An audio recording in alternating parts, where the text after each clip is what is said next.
Da, da, da, da, da, da, da, da, da. Dana White's finished. UFC finished. Francis Ngannou, really, you guys don't understand. He just did some earth-shattering shit. Earth-shattering shit. All thanks to the Saudis. I'm going to explain to you. So this is why Francis Ngannou just killed like the UFC's whole business model. So the UFC has a incentivized thing where like they basically they promote the stars. But there's so few stars. So if we gotta take 100 fighters, only about 3 guys are actual stars. So everybody else is getting carried by the other 3 stars. And that's why the UFC has to pay their fighters so little bit because they have to make show money to be able to afford to run these like the operation to keep everybody paid. So in the end game, the guys who suffer the most are the top percentage guys who are the stars of the sport. And so that's not a good business model because that's why Francis was like, yo, what the fuck? Like, I'm a top guy and I'm not getting any fucking recognition. I'm not getting paid anything I should get. I'm doing low pay-per-view salary sales. What the hell? Fuck that. So he said, give me all my contract. I'll go find something better. And what he found was the Saudis. And so the Saudis, I don't think Dana White actually really thought that the Saudis would pay a ridiculous amount of money just to watch a fight. This is what the next level is actually about to like occur. And this is why the UFC is fucking finished as a business model. UFC's done. Because what's going to happen is all the fighters in the UFC are going to start to realize, I can just get my contract bought out if I just do fantasy fights. Because one of the things is like the UFC basically makes it where you can't fight anywhere else in the United States unless they give you the thing or else they'll sue you. But what happens if you suing them doesn't even matter? What occurs if the Saudis just like, hey, look, I'll give you $300 million to see Sean O'Malley fight Danny Haney, or to see Lomachenko fight Henry Cejudo, or to see Alexander Usyk fight Colby Covington or whoever the fuck. Like, we can start having some mythical matchups now across the board from BJJ to MMA. Because the Saudis got that real fucking paper. See, Dana White thinks he has paper. No, the Saudis got paper.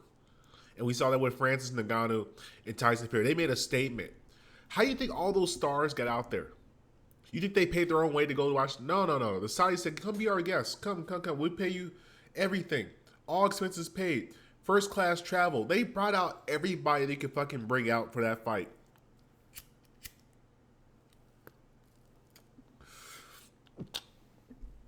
The Saudis made a statement, which is, we're tired of this fake architecture that you guys call like championships and shit like that. We're going to show you what it's really about, which is putting on the fights that people want to see, the mythical matchups. We're going to make that into reality. Because once again, you got to understand, Dana White is running a business. The Saudis are running for spectacles. They just want to watch they just want to be entertained. They don't actually give a fuck about the actual sport itself.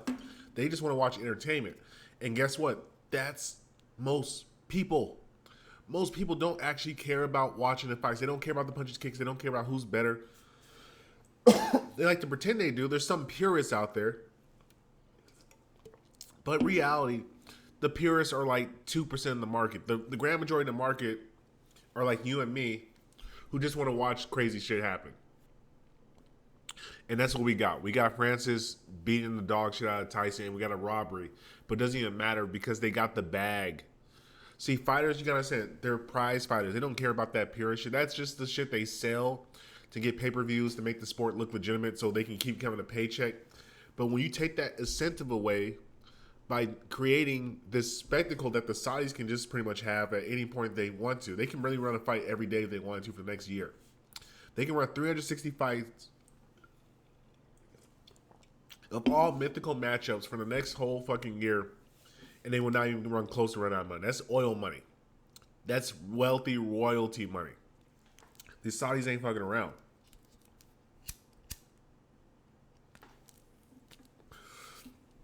And Dana White should be shaking his boots right now because his business model is fucked. Because what's going to happen is the top fighters are going to start getting offers. And the Saudis don't care about tampering. All right, you going to sue us? Sue us. All right, we'll just pay it. Makes no difference to us.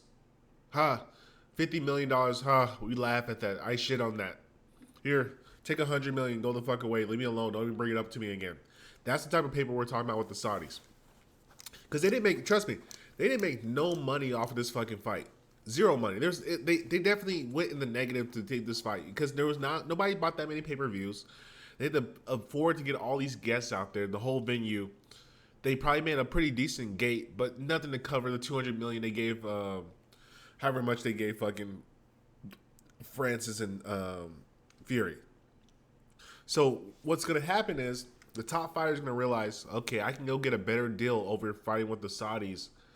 They'll buy out my contract, and I can go fight whoever I want to fight, make mythical matchups. And what Dana White's gonna be left with is his worst nightmare. The guys that don't understand what they're doing. The guys that don't understand that the fight is not actually important. It's the build up of the fight that's the most important aspect. And that's all he's going to be. He's going to be left with a bunch of Brazilians and no-name Russian niggas that are fighting league. He's going to essentially turn into ONE FC or Bellator. Actually, a worse version of Bellator because nobody knows these guys. And then he's got to really... And once again, this is Dana's fault for showing preferential treatment. He showed he went against the original idea, which was the best fight the best, and they get title shots. And then he started making his own little fucking mythical matchups with kind of like lame ass fights. He didn't want to do all the mega fights when they were there because he's like, oh, that goes against the rules and blah blah blah. But he made special exceptions for certain guys: Connor, Henry Cejudo, John Jones. All these different guys that got special treatment. Now it's going to come back and bite them in the ass because the guys don't forget that. Remember, these guys are mercenaries. There's no fighter union. It's get it how you live. You either show up to fight to get your money or you don't. So now Dana White is stuck in a position where he's going to either have to sell the UFC to the Saudis or watch all of his top stars get bought out. And if I'm Dana... What do? You just partner with the WWE. And I think that's he might be even more fucked. Because if I remember correctly, he did join with the WWE. So I don't think he has full ownership of like they're a joint unit. So now his end of the bargain is actually diminishing the WWE's value. So now we got a real fucking situation. Because the stockholders and investors that put money into those guys, the loan that he owned for WME for buying out them, whatever the fuck, he's in some deep shit. Dana might be irrelevant within a year and a half. And it's kind of funny because Francis is having him eat his crow. Like this is it. It's almost too comical. Like Dana White sold out to Bud Light. He sold out. He got rid of all the sponsorship for the guys. Made him wear Reebok. They gave him all these shitty ass deals. Now it's come back to bite him in the ass because the other guys are just like, well, fuck you, Dana. Like we're independent contractors, right? All right, we'll buy our shit out, and that's a wrap, brother. That's a wrap on Dana White's career for the UFC. That's how the UFC will fall. He made fun of Bellator. He made fun of all these other fight organizations, only for him to get bought out by a bunch of Saudis. And here's the thing. The Saudis don't care about the money. The money doesn't matter to them. They already got buku money. They fly out OnlyFans models and have their kids shit on them. So now they just want to watch interesting spectacles because they're like, okay, that's a reason for people to come to Dubai. So now the culture of Dubai essentially is now going to be more affluent, more important because people are going to want to go there as a destination because they know they can see the most mythical fights ever. Can you imagine? We might get a card where it's John Jones versus Deontay Wilder, kickboxing or whatever the fuck. Or we might get Gordon Ryan versus some other like great grappler, like I don't know, whoever the fuck. We're gonna start seeing some cool shit in the Saudis because once again, they don't have to have a sustainable business model. They can afford to just keep running spectacles over and over and over and over again. And people are going to tune in. And their money's never run out. It's oil money. This is royalty money. This is money so long that you can't even fathom. Like Dana White, he's really powerless right now. Dana White is shitting his fucking bed right now because he could do the math, and he realizes, damn, it's really over for me. And you know what's going to be the real killer in the book? The real killer? Because boxing just already finished. Like, Showtime got out of boxing, I think, like a couple months ago, because they saw the writing on the wall with the Jake Paul shit. Jake Paul's doing better numbers. Jake Paul is doing better numbers than Canelo. He's doing better numbers than any other top fighters. And once again, this is what happens when you don't stick to the purest aspect of the sport. When you start changing the rules, when you start making it more about entertainment factors, well, guess what? There's always somebody who can outplay you on the entertainment end. And that's what we're starting to see now within the Saudis in the UFC. It's like the UFC can't compete because they can't afford to not have a competitive market structure. Like, the UFC has to keep up the myth of the competitive market structure. The Saudis don't have to do that. They just keep running random shows, and they pay the guys enough where they can fight one time a year. Like, Francis doesn't have to ever fight. Francis can retire, and he's good for life now. And that's the type of money that these Saudis are going to start paying these guys, where the guys only have to fight one time a year and just fight spectacles and the major fights that they're actually going to be excited for. And the film production, the crew, like, this is next level, like, takeover. And really, when I think about it from the largest perspective, it really is the nail in the coffin for American sports now. Because now football has lost the purest aspect of football. It's now become this different type of entertainment game. And eventually the Saudis might start buying NFL teams out. I don't think the NFL is going to be profitable anymore. And then basketball's pretty much finished now. Basketball's done. Victor Wembanyama is going to kill basketball. And what I think is going to happen is we're going to see an explosion in 3 sports. Well, actually, no, we're not going to see an explosion. We'll see an explosion in 2 sports.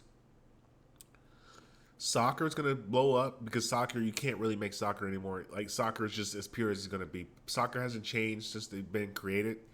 So soccer is just purely athletic competition, which is of the fairest, I guess you would say, architecture, because it's kicking the ball, offsides, score a goal, no slide tackle. It's very simple game. And pickleball. I think pickleball might be one of the sports that we start to see blow up in the next couple of years, because America, and then we got baseball. But baseball's going to stay the same. I don't think anybody's going to really join or watch baseball anymore, but it'll just stay. Baseball will just be a steady fucking, like, as it's been. It's not going to grow. It's not going to fucking drop. It's just going to be whatever it's going to be. But yeah, we're going to see the end of sports as you see it. Because once again, the NIL has ruined college football, where now it's about the highest players. They're now becoming entertainers and social media guys. Basketball, same thing. They changed the rules so much. And then they create a monster in the Victor Wembanyama guy, where he's so tall, so big, so skilled, and the rules are so much in his favor that he's essentially going to be unstoppable like 2 or 3 years from now. And combat sports just fucking took a death blow from Francis and Fury. So I'm looking forward to the future. I'm calling it right now. Dana White is fucking finished. We're going to see a couple more fights of UFC. Watch the trend of UFC guys getting bought out of their contracts. They're going to come to Dana, hey, look, Saudi's offered me this much money. Let's do a negotiation. If you sue me, it doesn't matter. They're going to pay me, but we can buy you out. Let's make a deal. You made a deal with Conor. You let Conor go fight Mayweather. So what about us? Why can't we go do it? Yeah, Dana White, man, lay in the bed that you created, brother.